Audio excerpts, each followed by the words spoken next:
Be me, Emma, 27, working in marketing coordination for a tech startup. I've got opinions on dating, lots of them.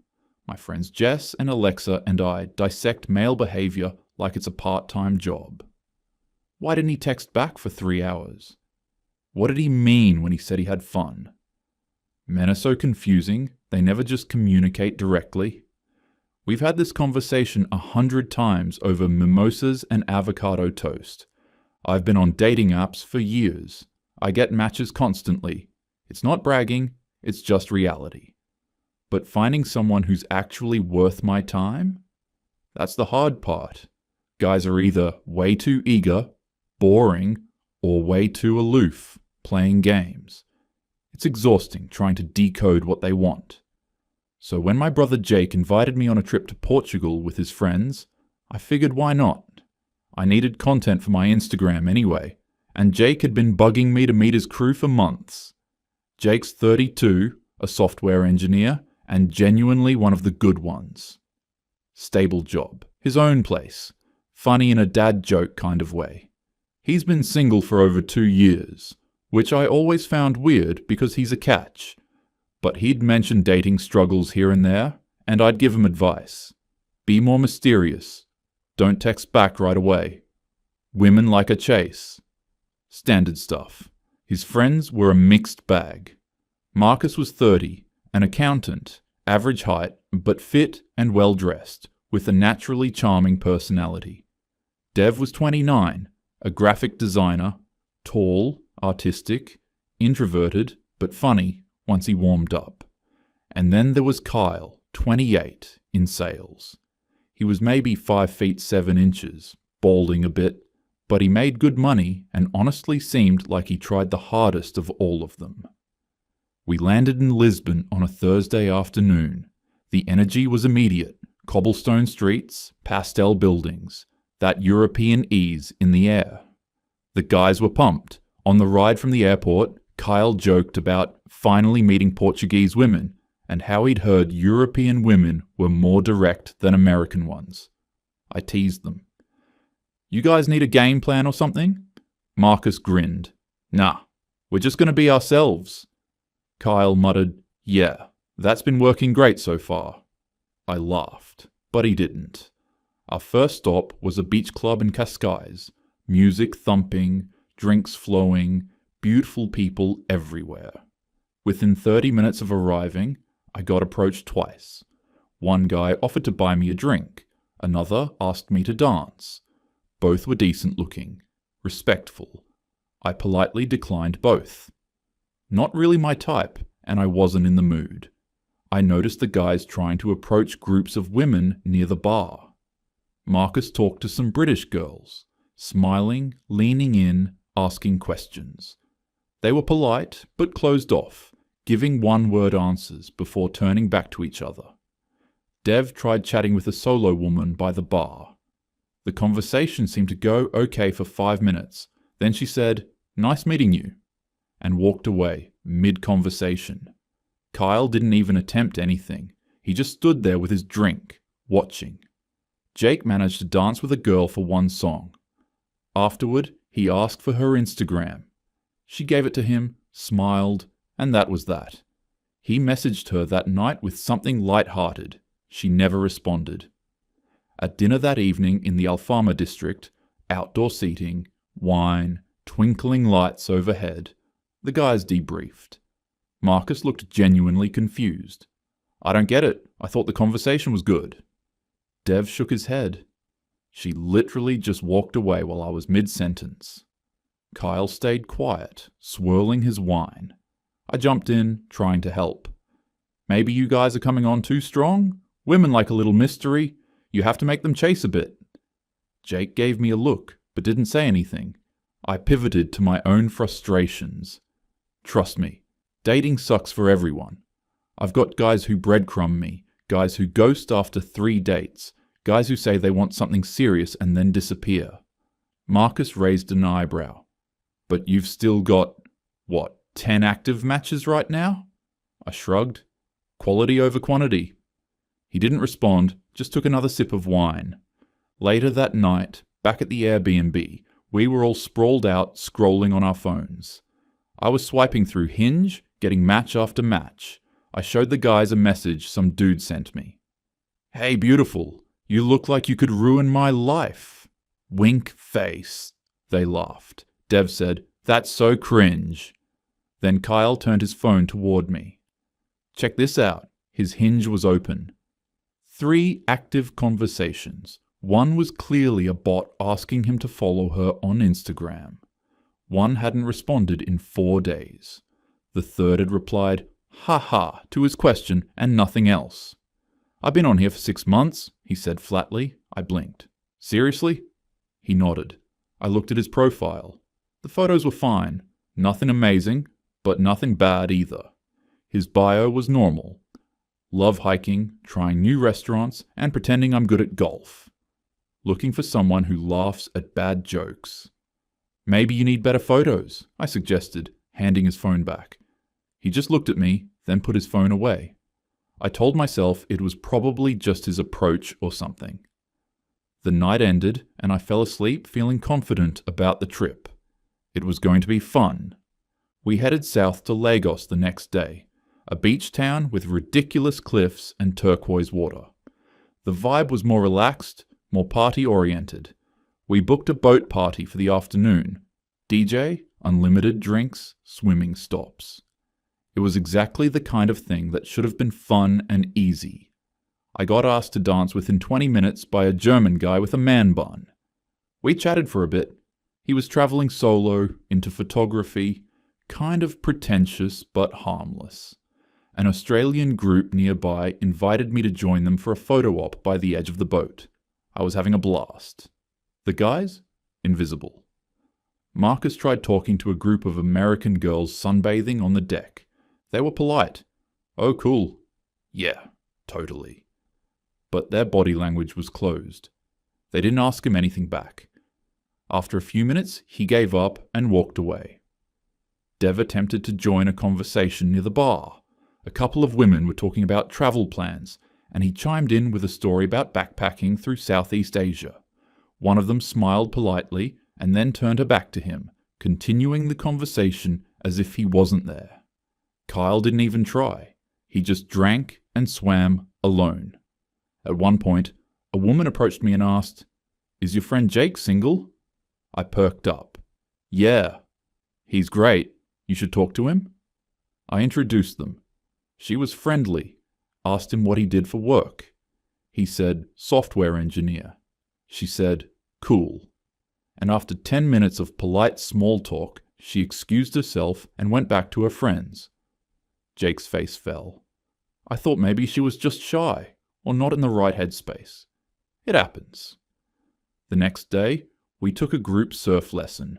The instructor was tall, tattooed, stupidly attractive in that effortless surfer way.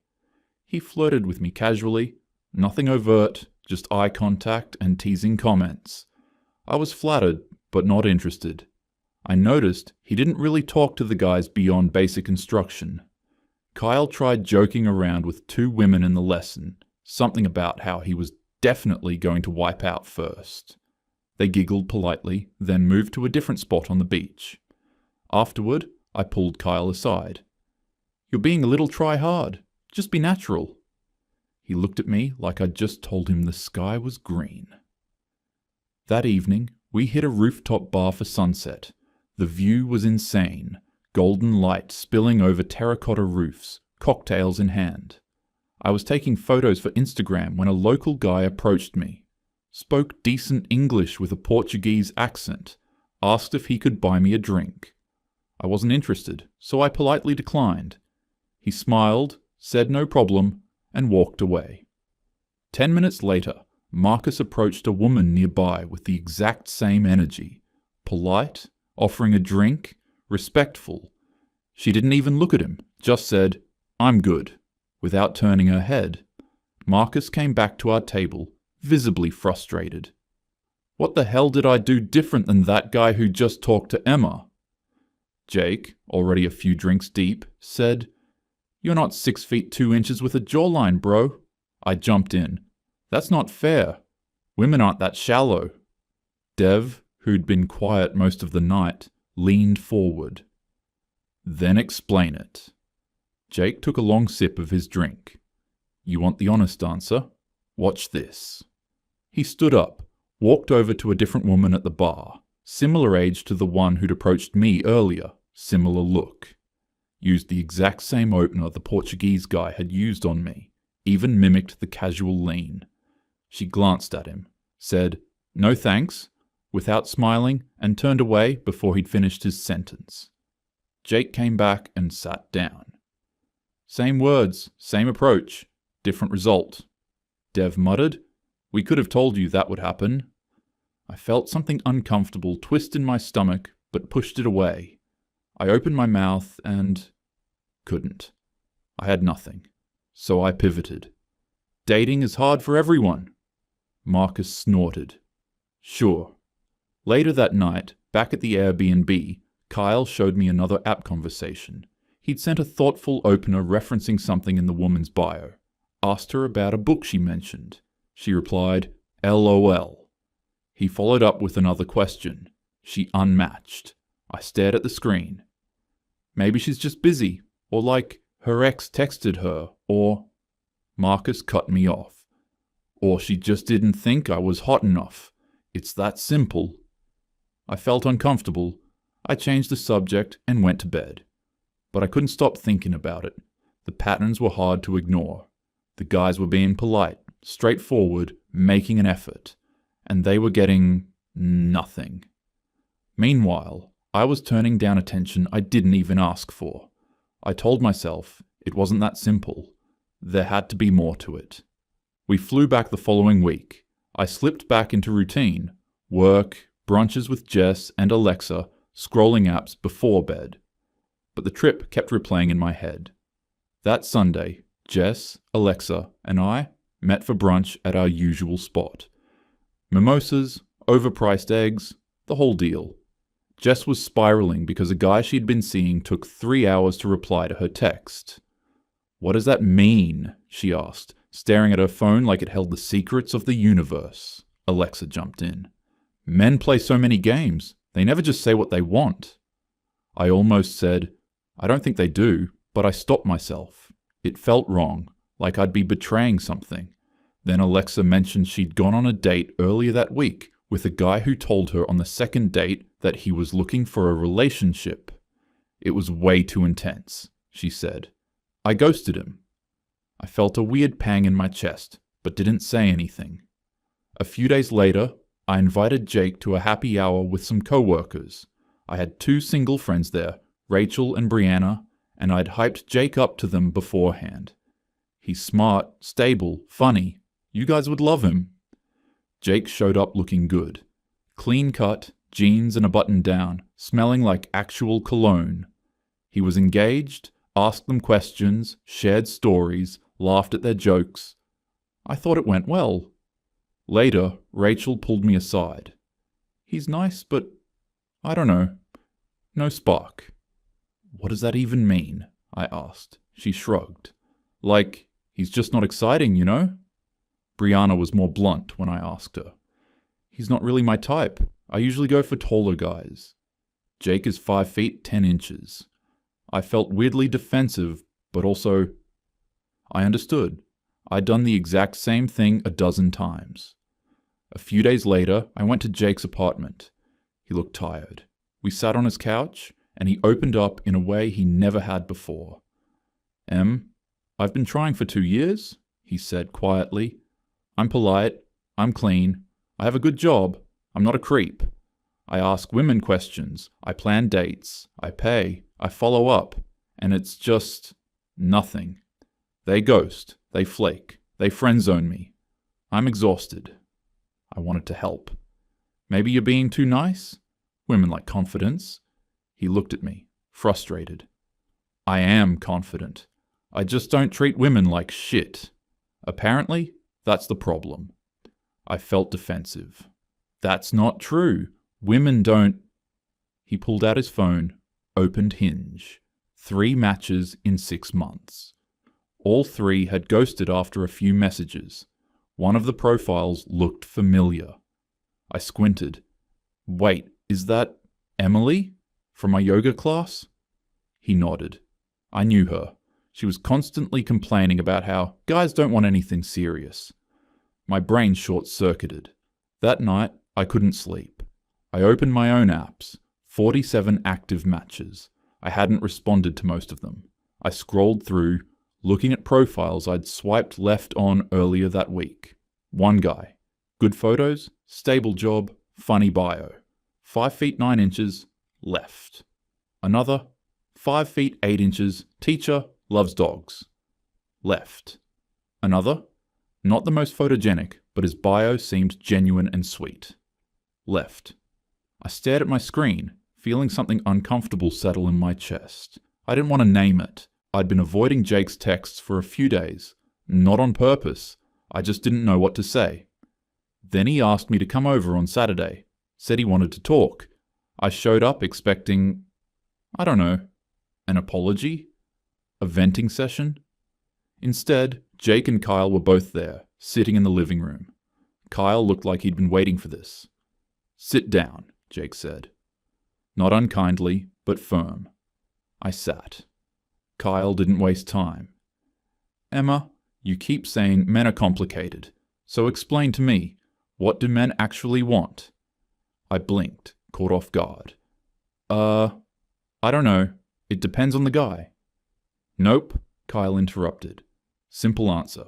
Most men want respect, physical affection, sex, and someone who's pleasant to be around. That's it. 4 things. Now, what do women want? I started listing them off without thinking.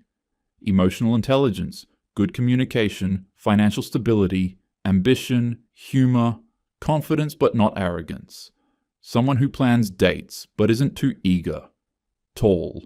I mean physically compatible, shared values, someone who's good with kids if that's a thing, adventure but also stability. Jake cut me off. You just listed 15 things. We listed 4. I opened my mouth to argue. Because relationships are complex. Kyle leaned forward, his voice sharper now. No. Women make them complex. Men are simple. You just don't like the simple answer. I felt heat rising in my face. That's not fair. Jake pulled his laptop onto the coffee table and opened a browser. Let me show you something. He pulled up a series of articles, studies, data charts. Men get a 1 to 2% match rate on dating apps. Women get 50% or higher. Men send 10 times more messages and get 10 times fewer replies. 14% of men are 6 feet or taller. 80% of women filter for it. I tried to cut in. Those are just stats. Individual experiences vary. Kyle wasn't having it. Do they? How many guys under 5 feet 9 inches have you dated? I froze. That's not... I don't filter by height. You don't need to filter, Jake said, his voice softer now. You swipe left instinctively. How many guys who make less than you? Kyle pulled out his phone. Let me show you something. He opened his messages and scrolled. This is Sarah. We talked for 3 weeks. She said she loved that I was genuine and sweet. Then she met me in person. He showed me the last message. Sorry, I just didn't feel the chemistry. You're great, though. I asked her to be honest. You know what she said off the record? Kyle's jaw tightened. You're shorter than I expected. He looked at me. I'm the same height as Tom Cruise, but I'm not famous or rich, so I'm just... short. I had no response. I felt cornered, exposed. Jake's tone shifted, gentler now. Remember Tom, the guy from your gym? I frowned. What about him? You called him confusing because he texted you every day and you thought it was weird. It was weird, I said defensively. It was too much. He was being direct, Jake said. He liked you. He was straightforward about it. You called it confusing because you didn't like him back, but you didn't want to admit you were judging him for something shallow. My face flushed. Jake continued. And remember Brian? You said he was playing games because he didn't text you back for 2 days. I remembered Brian. I'd been really into him. He wasn't playing games, Em. He just wasn't that into you. Simple, Kyle added. Men aren't complicated, Emma. You just don't like when we're direct and it's not what you want to hear. And you don't like when we're not direct because it means we're not interested. We can't win. I wanted to argue. I wanted to tear their logic apart. But I couldn't. Then Jake pulled up something else on his laptop. Old dating app profiles. Guys I'd swiped left on years ago. Screenshots he'd saved when I was swiping on his phone once as a joke. He clicked through them. These guys are still out here. Still single. Still trying. One profile. Just looking for something real? Same photos from 2 years ago? Another. Tired of games? Just want honesty. Jake looked at me. You swiped left on them in 3 seconds. I felt nauseous. They were being straightforward, Jake said quietly. They told you exactly what they wanted, and you dismissed them because they weren't tall enough, or hot enough, or exciting enough. Men aren't complicated. You just don't want to hear the truth when it's inconvenient. I sat there, speechless. My chest felt tight. I wanted to defend myself, to rationalize, to explain that I wasn't doing anything wrong, that I was allowed to have preferences, but I couldn't find the words. Kyle stood up. I'm done pretending this is a mystery. It's not. He left the room. Jake looked at me, and for the first time, I saw how tired he was. How much it had all worn him down. I'm not saying you're a bad person, Em, he said, but stop saying men are complicated when we're really not. I nodded, numb. I left shortly after, drove home in silence, sat in my car in the parking lot for 20 minutes. I spent the next few days in a fog. I couldn't stop thinking about the conversation, replaying Jake's words, Kyle's frustration, the data on the screen. I opened my journal one night and tried to write it out. Maybe they have a point, but it's not like I'm doing anything wrong. I'm allowed to have preferences. Everyone has preferences. It's not my fault men have it harder. That's just biology? Society? I didn't create the system. I stared at the words. They felt hollow. The next Sunday, I met Jess and Alexa for brunch again. I tried to bring it up carefully. Do you guys think maybe men aren't actually that complicated? I asked. Like, maybe they're pretty straightforward and we just... Jess cut me off. Girl, no. Men are absolutely complicated. They say one thing and mean another all the time. I hesitated. But what if we're the ones saying one thing and meaning another? Like when we say we want honesty, but then we call a guy clingy when he's direct about liking us? Alexa looked at me like I'd grown a second head. Are you okay? You sound like you're internalizing misogyny or something. I laughed it off and changed the subject, but inside, I felt it. The distance. I couldn't talk to them about this. They wouldn't get it. A few days later, I met Jake for coffee. I apologized for being dismissive before. I get it now, I said quietly. Kind of. I don't know what to do with it, but I get it. Jake nodded. You don't have to do anything with it. Just stop saying men are complicated when we're really not. I nodded, then softer. It's just hard because if I admit that, then I have to admit I'm part of the problem. And I don't want to be. Jake looked at me with something like sympathy. Yeah, that's the thing, isn't it? That night, I was back on my apps, swiping absent-mindedly. A profile came up. Dave, 29. Teacher. Loves hiking, cooking, and bad puns. Looking for something real. 5 feet, 8 inches. His photos were decent. His smile was genuine. His bio was straightforward. No games, no mystery. I hovered over his profile. I thought about Jake, about Kyle, about the guys still trying, still putting themselves out there, still getting nothing. I swiped left, then I stared at my phone, guilt twisting in my stomach. I almost reopened the app to find him again.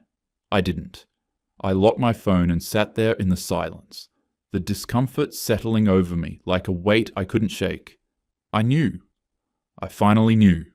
Maybe I misunderstood men my whole life.